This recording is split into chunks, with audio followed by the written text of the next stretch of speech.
I am the Director of Business Development and Engagement at Hereford and Worcestershire Chamber of Commerce. And it is my great pleasure today to be able to host this particular event for us. It's in a series of events which are all based around EU exit and how our partners and how the Chamber can support people during this time, which is obviously changing for a number of people in different ways as we all move forward. We've had budgets, we've had roadmaps, we've had Brexit agreements, and we've had things that we're all still waiting for. But one way or the other, we are here to support each other, which is fantastic.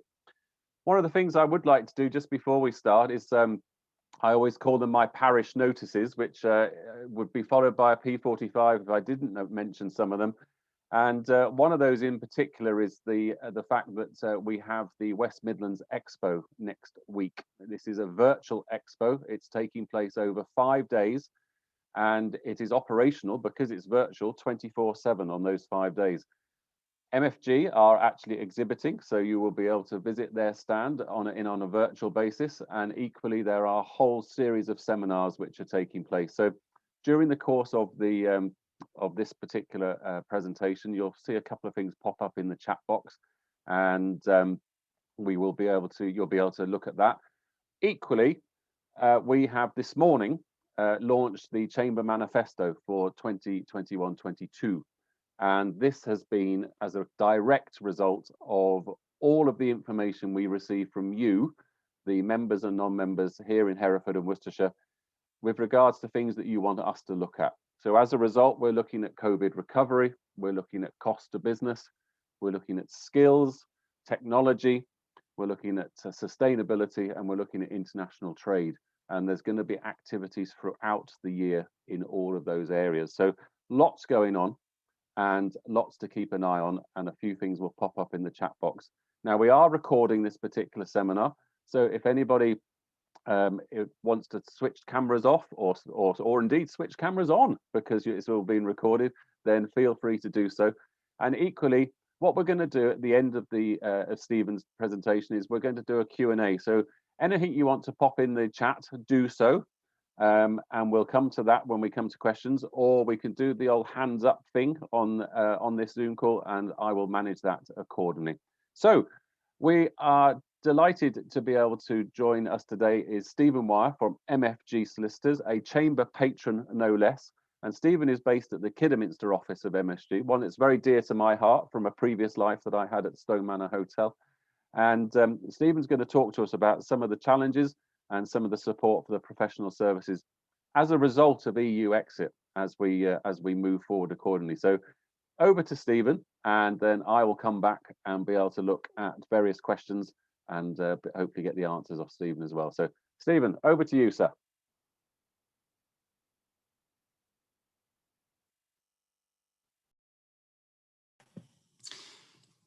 Thanks very much, Robert.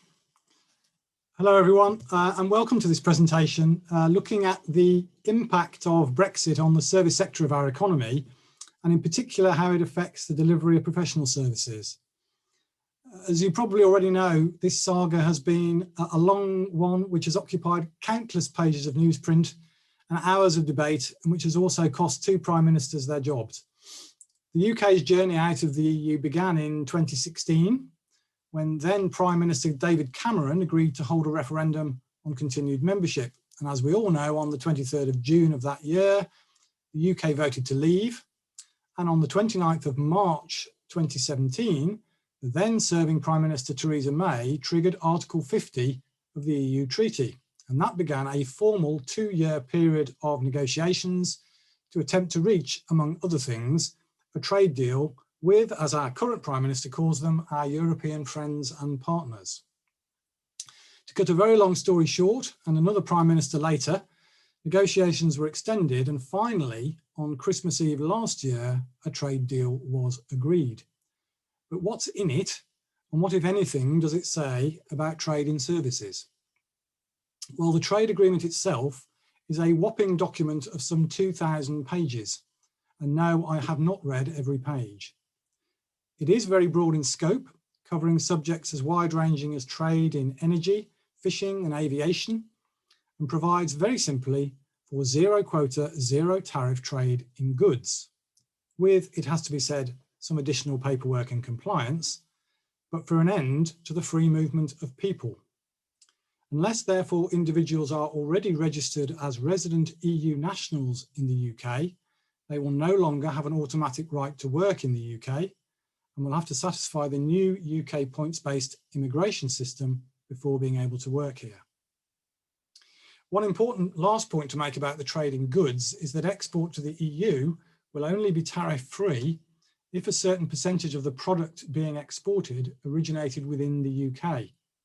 This percentage was hotly negotiated for certain products, such as cars, to ensure car exporters, for example, Nissan and others, with UK car plants, can still export tariff-free to the EU. But what, however, of the trade in services? Well, the service sector accounts for about 80% of UK trade, but unlike with goods, there is no comprehensive deal relating to the export of services in the trade agreement. Indeed, not all sectors even have a permanent deal as yet, including financial services, energy, and data protection. Under the new deal, businesses offering services such as banking, architecture, accounting, or legal services will lose their automatic right of access to EU markets and will face some restrictions. In particular, there will no longer be automatic recognition of professional qualifications for people such as doctors, chefs, architects, and other like professionals. From the 1st of January 2021, for example, UK qualified solicitors will no longer be able to practice as EU lawyers in the EU unless they satisfy the local requirements of that particular jurisdiction. This means that rather than following one set of rules for the whole of the EU, UK businesses will now need to comply with the regulations in each individual country, and it could mean that some businesses will no longer be able to provide services to certain countries until their qualifications have been gained or recognised. Obviously, this could be time-consuming and costly. UK businesses may need to target fewer markets initially until the necessary qualifications have been gained or the UK equivalent is deemed acceptable. The obvious question then is, how can businesses find out if qualifications are recognised, and if so, in what countries? The gov.uk website provides in-depth explanations for EU nationals working in the UK, and in particular nationals who are architects, lawyers, auditors, or healthcare professionals. But in regard to UK nationals working in the EU, there is far less information. It therefore falls on individual businesses to establish the qualifications they hold are recognised. For example, if you wish to see if your qualifications are acceptable to provide services in Germany, the German government have a special recognition portal set up. However, I recommend that you first approach your own regulatory body for advice in relation to your specific sector, or you could always ask the Chamber to assist. In relation to contracts, there are three principal effects which Brexit will have. The first is commercial. It could, of course, have long-term commercial implications affecting the profitability of individual contracts, because there may well be tariff on individual services, or restrictions on the freedom of movement of people, or further changes in exchange rates. Second, and more specifically, it could raise questions over the meaning of some contracts. For example, whether reference to the EU in a contract will continue to include the UK. Some uncertainties still remain also with regard to enforcing English judgments in EU member states. The EU has still not given its consent to the UK acceding to the Lugano Convention and may not do so in the future. If you as a business believe that Brexit will impact on your trading relationship, then there is no one-size-fits-all approach to the analysis. Each business will need to consider its own particular circumstances based on factors such as location, its location, the location of key customers and suppliers, and the makeup of its workforce. Similarly, the options to manage contractual risk are likely to be unique to each contract. Some contracts contain a significant amount of flexibility. For example, they may be terminable at short notice, but others contain longer term commitments. Flexibility can be good or bad depending on your position, but is an important factor in determining whether any existing contract should be left as it is, or amended or terminated. As a minimum, however, you should all be reviewing your existing contracts to check how future-proof against Brexit they are, and whether or not you need to take any action now to rectify existing contracts or negotiate new ones.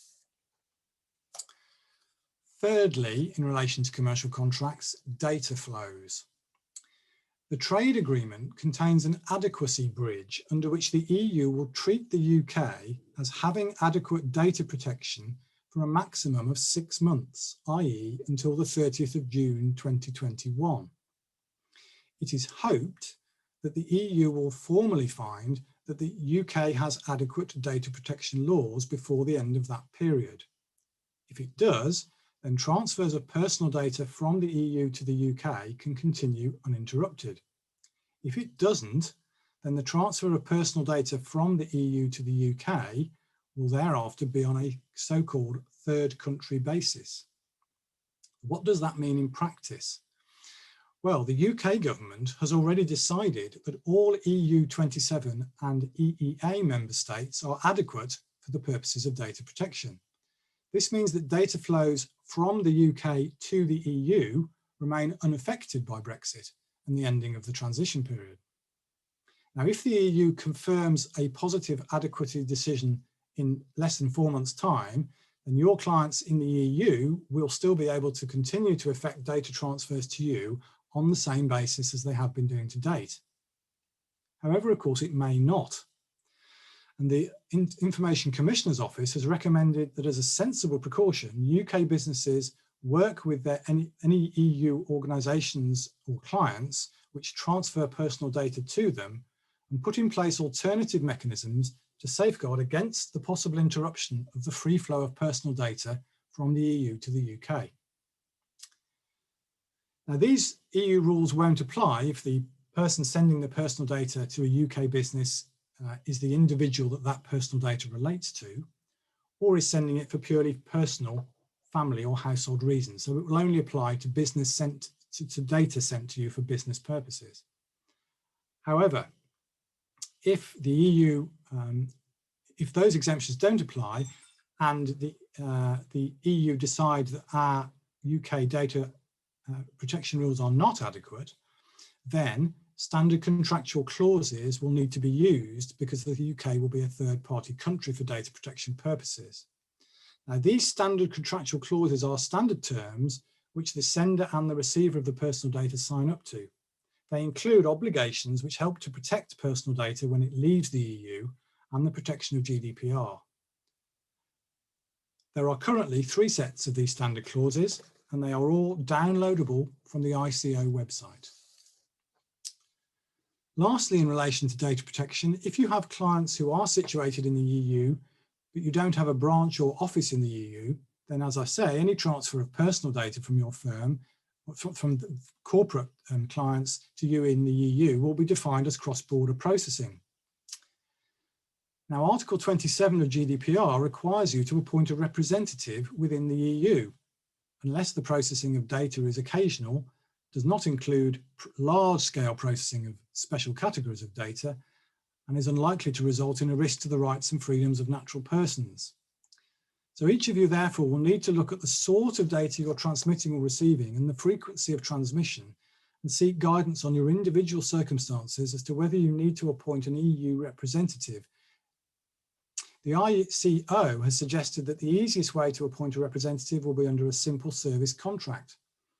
Following appointment, information about the representative must be provided to data subjects, and you can, of course, do this by publishing it in your own privacy policy and on your website. If your business decides not to appoint an EU representative, you will still have to comply with EU GDPR, and you may have to deal with the ICO and the authorities in all EU states where you have individual clients. The Information Commissioner has stated that her office will continue to cooperate and collaborate with European authorities regarding any breaches of GDPR that affect individuals in other EU states. It will be a lot easier, ladies and gentlemen, if the EU say the UK is adequate for data protection purposes. Many professional practices may of course determine that the best way of avoiding all this regulatory complexity from Brexit is to incorporate or establish a subsidiary or a representative office in one or more of its important EU markets. The choice with regard to what sort of body to incorporate or establish should only be taken with detailed specific local legal advice and also tax advice. Both of those are beyond the limited scope of this talk, which is to present an overview for you, but obviously I will be very happy to try and find out the answers in relation to individual EU jurisdictions if people have particular queries. That's my overview, ladies and gents. I'm very happy now to take questions. Thank you, Stephen. That's perfect. Thank you very much. That's a very comprehensive view of where we are with this particular situation, and I think it's very much a case that, as you mentioned halfway through there, the Chamber is very much supporting wherever we possibly can, and where we don't know the answers, we always know somebody that does. And equally, we are constantly monitoring and lobbying the British Chamber of Commerce, because anybody that was on the manifesto launch this morning would have heard James Martin from the British Chamber describing the numerous occasions that they are actually sitting down with government and talking to them about the challenges that businesses have. So I would be very pleased if I see a hand go up, or if I see something in the chat box, and then we can grill Stephen on his knowledge of this area and with any questions that you might have moving forward. While they're all deciding, Stephen, I have one which might... John Heseltine, good man, thank you very much. And then I'll come back to my question in a minute. So away you go, John. I thought I'll get you out of a hole there, Robert, while asking your question. Stephen, you mentioned obviously data flows. Not that this impacts me at the moment, but if data stored in the UK but only visible abroad, and I'll give you an example. When I moved work to India, all the data had to be stored in the UK, but people could, the staff in India could actually see the information on the screen, but they couldn't do anything with it other than view it. Is there any rules on that? Because I'm thinking of what I'm going to be doing. My data will be in the UK, and I'm hoping to sell it to the Europeans. The rule is, John, really, that if you're hosting data on a server in the UK, then you are processing the data within the UK. Right. That's the simple answer to that question. Yeah. Okay. That was the only main thing really for me, because I think data is going to be quite key, isn't it? It would only be an issue if you're if India, for example, if a person in India could download that information onto a computer that was outside the EU. Right. Okay, that answers my question. Thanks for that. Thank you, John. Thank you, Stephen. The question I was going to raise was there's obviously at the start of your presentation, Stephen, you were talking very much in regards to whether or not individuals would be able to work in the UK, or whether UK individuals would be able to work in Europe, etc. One of the things that we're looking at the Chamber very much is that in certain industries, there could well be a bit of a skills gap being developed as a result of this gap. I hesitate to use the word restriction, but it's more regulation, isn't it, that has changed. Is there any risk of that? Is there a risk of there being a skills gap in perhaps professional services? I can certainly say from my hospitality background that I fear that there may well be one in hospitality. But can you see that situation may improve, or is it going to get worse before it gets better? I think it's a topic that the Chamber and others can really help lobby government here, because for example, we have already had the government announcing in the budget, I believe, a new UK visa for IT professionals, for example, highly skilled IT professionals, to avoid what was perceived as a skills gap in the IT sector in particular. But there are other, I'm sure there must be other professional services sectors where there potentially is going to be a skills gap developing unless we're able to offer highly skilled individuals fast track through the points-based immigration system. Yeah, exactly. I think you're right. So yeah, we will definitely support anybody that has challenges in that area. We would definitely support them as a Chamber of Commerce. That's absolutely for sure.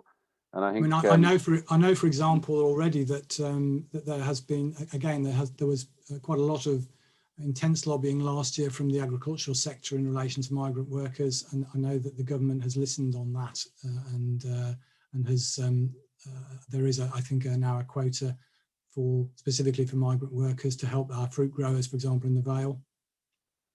Yeah, I think you're right. And I think I was at a discussion yesterday where it's quite clear that there are regional variations and there are regional challenges depending on obviously where you are in the UK. And we have our own here in Herefordshire and Worcestershire, which may well be different to neighbouring counties, let alone neighbouring regions. So we will continue to monitor that. Any other questions, folks? Anybody? John, is your hand still up or has it gone up for a second? No, okay, that's cool. No, just not put it down, that's all. That's okay, Sorry. Don't worry, I didn't want to miss out if you had something there. Any other questions, folks? No, I can't see any hands going up, so that's fine there. Stephen, I presume that if the MFG's website has various information sources on this particular area?